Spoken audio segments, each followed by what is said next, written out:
Bonjour Sylvie Faucheux. Bonjour. Vous êtes directrice IFG, Executive Education et directrice de la recherche chez InSecU. Et on va parler aujourd'hui d'innovation responsable. C'est l'un de vos terrains de recherche. Alors d'abord, première question, c'est quoi exactement l'innovation responsable ? Alors l'innovation responsable, c'est l'innovation qui va permettre une économie à impact positif. On en parle de plus en plus, impact positif soit sur la société, soit sur l'environnement. Par exemple, une entreprise qui va innover dans le domaine de l'économie circulaire pour recycler. Eh bien, elle a un impact positif sur l'environnement, mais aussi sur la société parce qu'elle va créer des emplois locaux.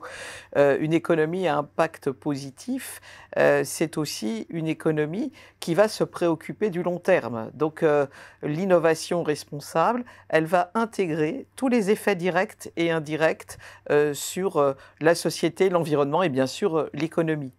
Ça nécessite en fait une innovation responsable de prendre en compte les trois dimensions du développement durable, l'économie, le social, l'environnement et dans une perspective de long terme, c'est-à-dire d'équité entre les générations. Alors on voit bien au niveau de l'entreprise, mais à plus grande échelle, comment est-ce qu'on déploie cette innovation responsable à grande échelle ? Alors, à grande échelle, on va devoir prendre en compte de plus en plus les perspectives des parties prenantes, des citoyens. Et par exemple, on parle de sciences citoyennes avec, par exemple, le pacte citoyen pour le climat.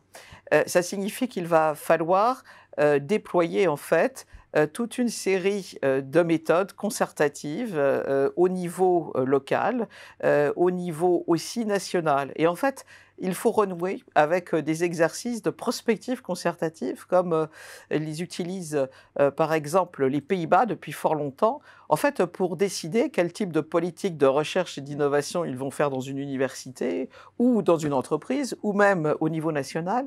Ils mettent autour de la table des représentants aussi bien des sciences que des artistes, que des intellectuels, des journalistes. Grande transversalité en quelque sorte. On se préoccupe des besoins. Pourquoi on fait de l'innovation? Pour répondre à quels besoins? Et on va regarder comment et quel type d'innovation, quel type de recherche on va pousser. En fait, c'est une culture qui existait jusque dans les années 2000, parfois en France, notamment pour pousser des innovations dans le domaine de l'environnement. Et puis, ça s'est arrêté. Donc, on peut réintroduire cela aussi bien au niveau microéconomique qu'au niveau macroéconomique.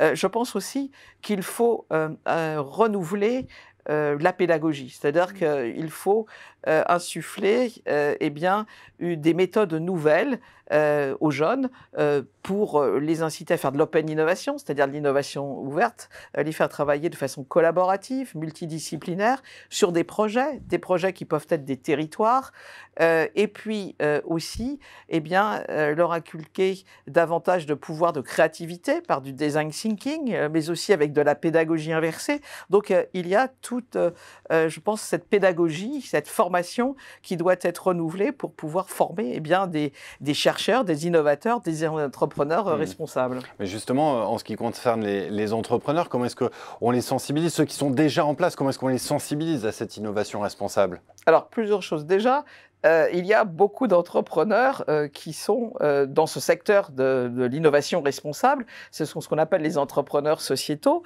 On peut voir par exemple par le biais d'incubateurs comme La Ruche, avec laquelle nous travaillons depuis de longues années, en fait, elles attirent des jeunes comme des seniors pour créer des entreprises avec du sens, ayant des valeurs. C'est ainsi qu'a été créée par exemple une entreprise sur le recyclage des panneaux publicitaires qui marche très bien, ou bien une autre qui lutte contre le gaspillage alimentaire. Donc c'est déjà une forme d'attractivité importante, cette recherche de sens. L'autre forme aussi d'intérêt, c'est la rentabilité économique. Beaucoup d'études, aussi bien nationales qu'internationales, montrent que ces entreprises ont une rentabilité économique plus importante que la moyenne viennent des autres entreprises qui sont créées. Pourquoi? Parce que en fait, il y a une plus forte mobilisation de l'ensemble des employés, parce que il y a des valeurs auxquelles ils adhèrent. Alors, l'autre point aussi qui peut être intéressant, c'est les partenariats que cela crée. On voit que dans certaines régions, eh bien, des entreprises qui étaient concurrentes jusqu'à présent, eh bien, se mettent à travailler ensemble avec l'aide des collectivités locales, avec l'aide aussi des institutions locales, pour pouvoir rendre plus attractif le territoire. Donc, en fait, il y a tous ces nouveaux objectifs vers lesquels aspirent finalement beaucoup d'entrepreneurs qui peuvent être suffisamment attractifs pour eux. Et puis enfin, je crois que les entreprises doivent se préoccuper des générations Z qui arrivent aujourd'hui ou qui vont arriver sur le marché du travail et qui sont en fait des générations climat et Covid. Et qui vont alimenter à leur tour Absolument. ce grand mouvement de fond en faveur de l'innovation responsable. Merci beaucoup Sylvie Faucheux. Merci à vous.